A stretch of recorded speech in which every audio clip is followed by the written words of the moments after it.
Assalamualaikum warahmatullahi wabarakatuh. Waalaikumsalam. Inna hamdalillah nahmaduhu wa nasta'inuhu wa nastaghfiruh wa na'udzu billahi min shururi anfusina wa min sayyiati a'malina. May yahdihillahu fala mudilla lahu wa may yudlil fala hadiya lahu. Asyhadu an la ilaha illallah wa asyhadu anna Muhammadan abduhu wa rasuluh alladzi la nabiyya ba'dahu. وقال الله تعالى في القرآن الكريم أعوذ بالله من الشيطان الرجيم أفرأيت الذي كفر بآياتنا وقال لأوتين مالا وولدا أطلع الغيب أم اتخذ عند الرحمن عهدا كلا سيقول ما يقول ونمد له من العذاب مدا ونرثه ما يقول ويأتينا فردا واتخذوا من دون الله آلهة ليكونوا لهم عزا كلا سيكفرون بعباداتهم ويقولون عليهم ضدا. Para jamaah Masjidul Iman yang dimuliakan Allah, alhamdulillah Ramadan ini kita bisa menjelang finish. Mudah-mudahan tidak ada yang gugur. Pada kali ini saya akan membawakan suatu kisah nyata. Biasanya saya bertandingkan kisah-kisah tak nyata, tapi kali ini adalah kisah nyata yang terjadi pada zaman Rasulullah dan kejadiannya itu di Mekah. Pada kisah ini ada dua tokoh utama yang kebetulan kedua-duanya adalah pria. Yang pertama adalah Khobab bin Al-Arad. Khobab ini adalah sahabat Rasulullah yang dulunya adalah sebagai budak Ummu Anmar.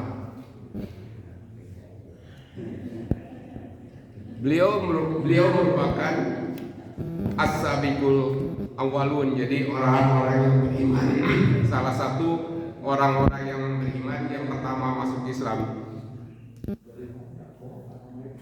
Dia mempunyai kepandaian yang luar biasa sebagai pandai besi dan membuat pedang di Mekah.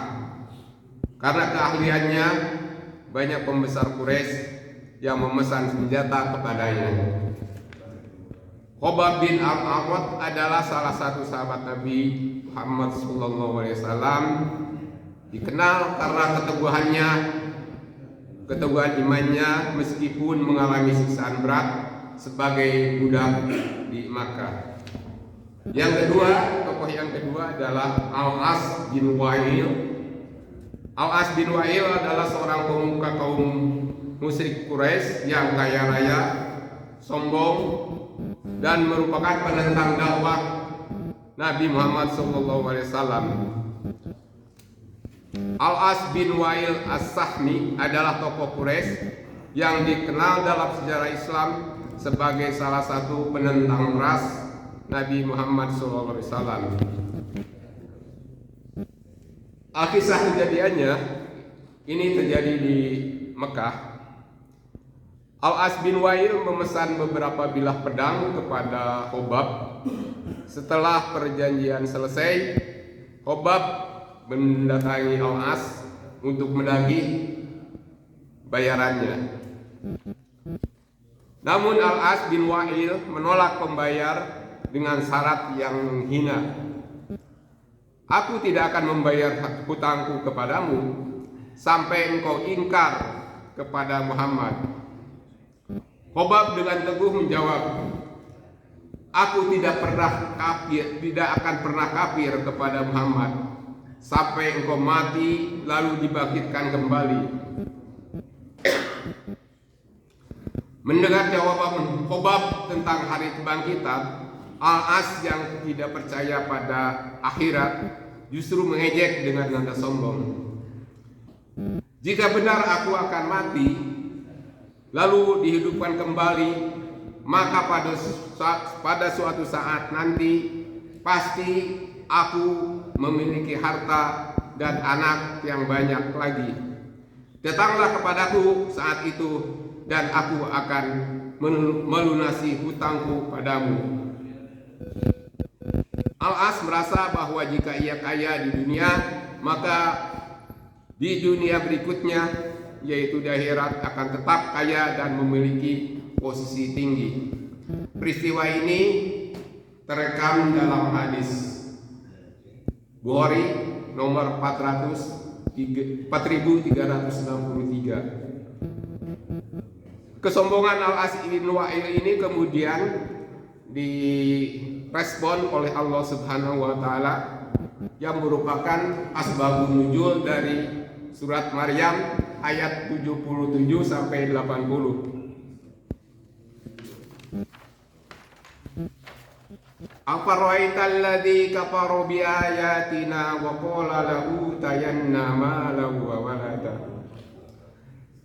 Maka apakah kamu melihat orang kafir yang berkata bahwa la utayanna malan wa walada, pasti aku akan diberi harta dan anak. Jadi kesombongannya ini terlihat di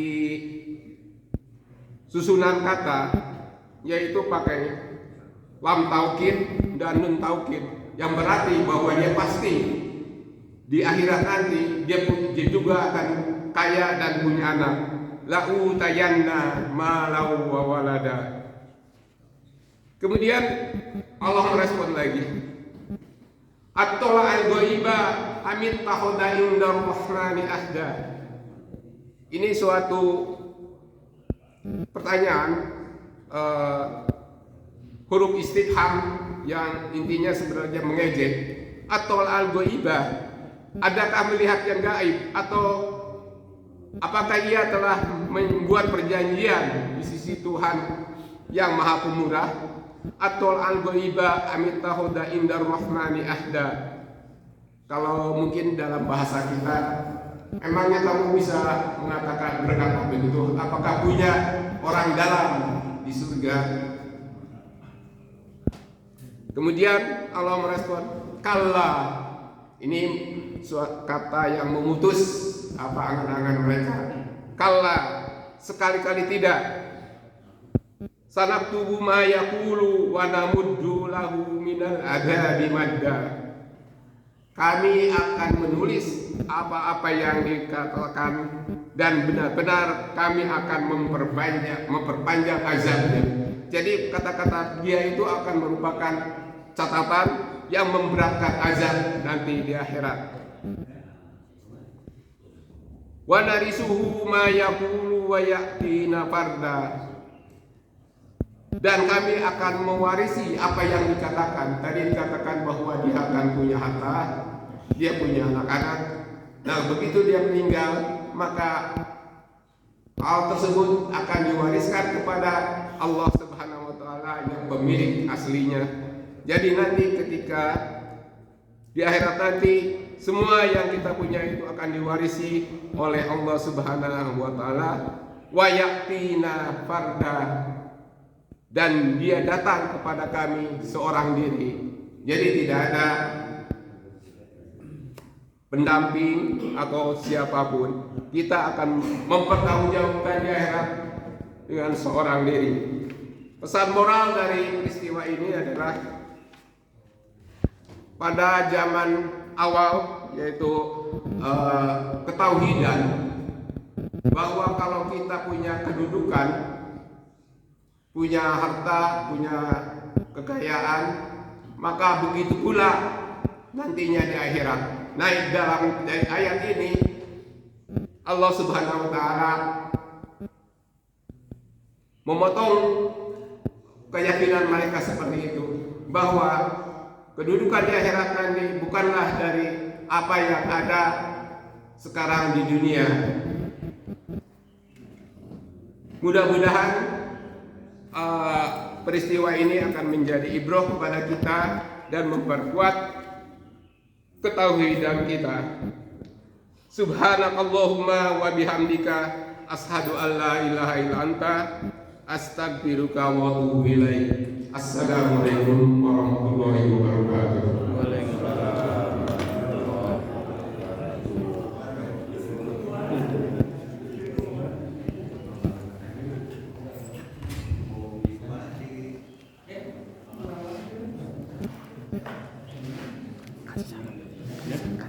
Iya. Kayak mana? Oh iya, kasih salam. Kasih salam. Iya. Kasih salam sana ya.